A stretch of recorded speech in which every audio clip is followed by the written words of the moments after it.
Okay, students, we're going to look at how to shade hair. I'll be continuing on my demonstration with the photo of Kate. So there are two main words we want to remember when we are drawing hair. Okay, those two words are texture and direction. Okay, texture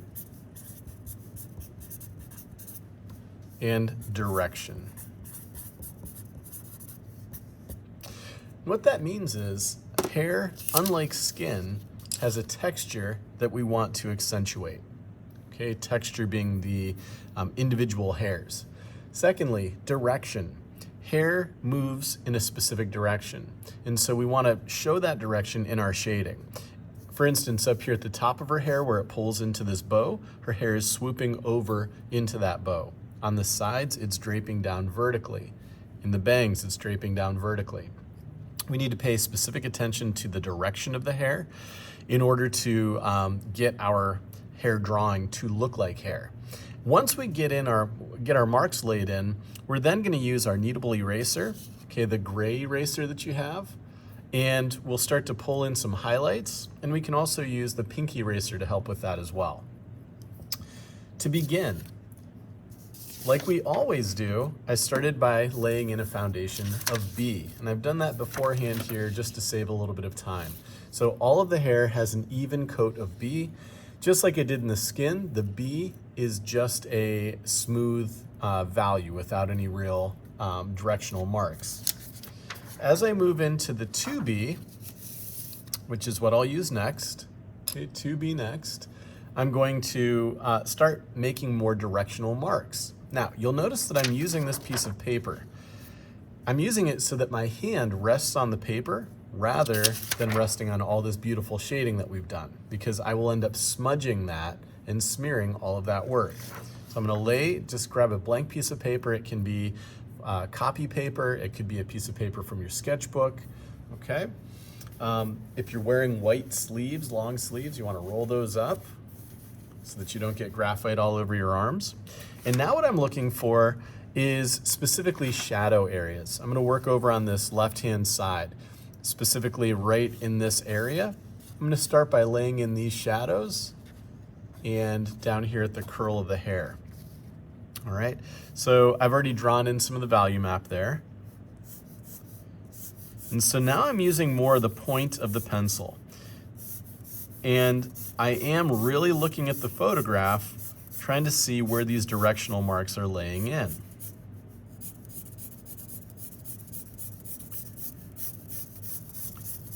I'm not going to do all my work with the 2B. This is a foundation.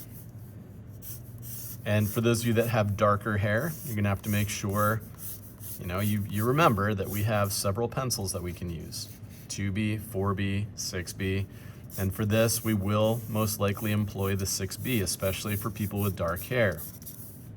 I'm making long marks, okay? And these marks are happening in a way that creates that texture and direction of the hair. I'm starting to work out here to the edge.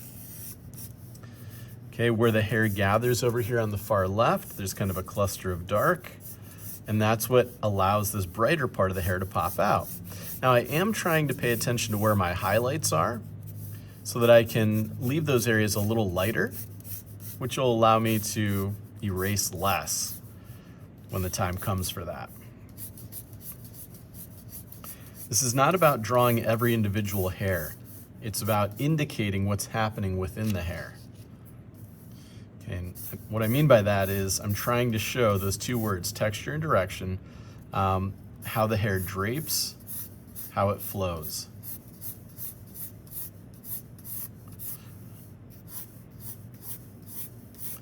The face is all about getting things as exactly correct as possible.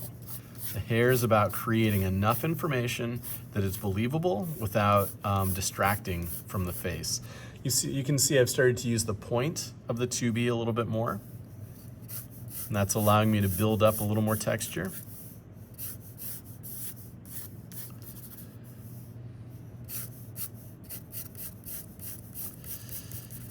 Okay.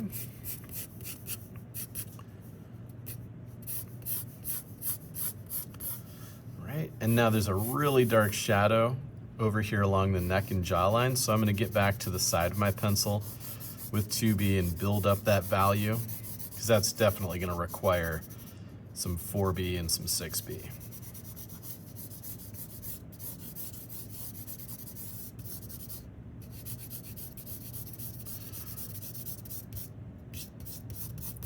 All right, so we've got some good texture built up there. I'm gonna switch over to my 4B.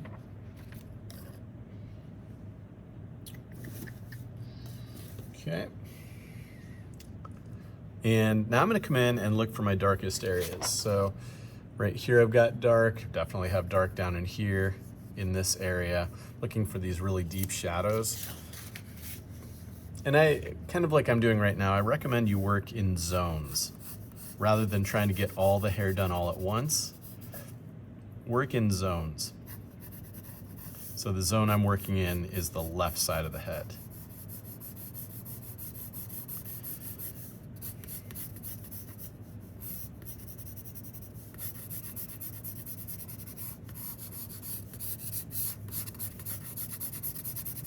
Okay, so you can see that's starting to build up darker, which is making the face pop out a little more. Once again, I'm using the point of the pencil now because I want these linear marks.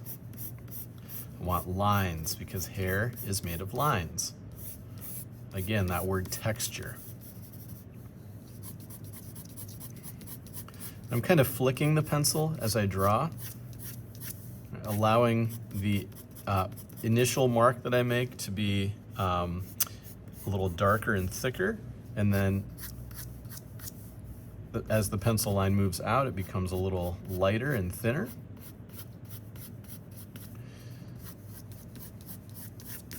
Okay, that's starting to come along. Now let's get into this area here where she's got some darker values, where the hair kind of folds over.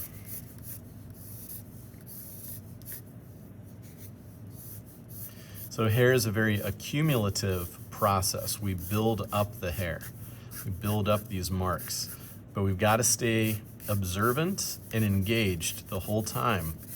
This isn't just scribbling. This is really consciously trying to build up this surface.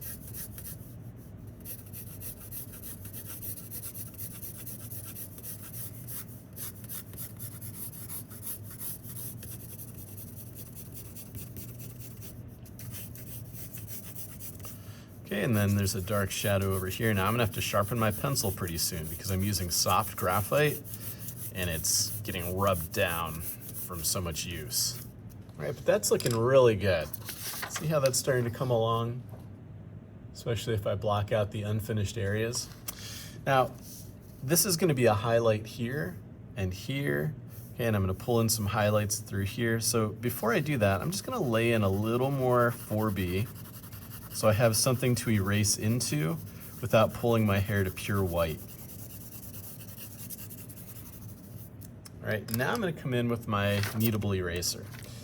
You can rip off a chunk of this kneadable eraser and it's shapeable. Okay, and I'm gonna try to create these like swooping highlights here before I even get down into this stuff. So I'm creating kind of a thin edge. And I'm drawing with the eraser. So I've mentioned this a number of times. The kneadable eraser is not a tool of correction. We don't scrub back and forth with the kneadable eraser. Instead, it's a drawing tool. And I'm drawing reductively. I'm reducing the graphite surface with my kneadable eraser. And I'm looking at these little bright strands of hair that fall over top of some of these shadow areas. This is how we get dimension. You know, think about how this works in the face. In the face, we were creating highlights and shadows, and that allowed us to have dimension in the face. In the hair, we need the same thing. Okay, so we're looking for opportunities to pull highlights in. Those highlights are where the hair typically bulges out or comes closer to the light, and it captures and reflects more light. Even dark hair has highlights, especially dark hair has highlights. Okay, every so often I'm refolding my eraser to clean it. And remember students, I am not trying to just perfectly replicate what I see here. I'm using the hair as a reference to work from. That's more important than perfectly, exactly redrawing it.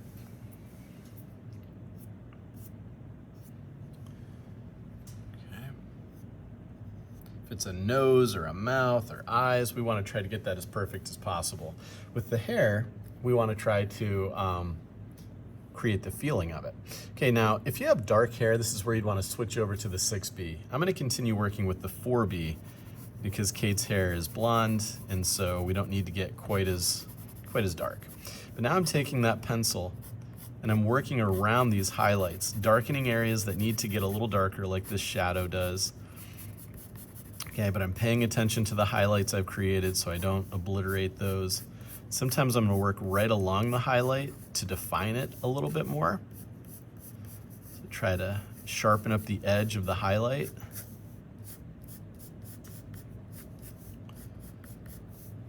Okay, and you can see how those really start to pop out beautifully.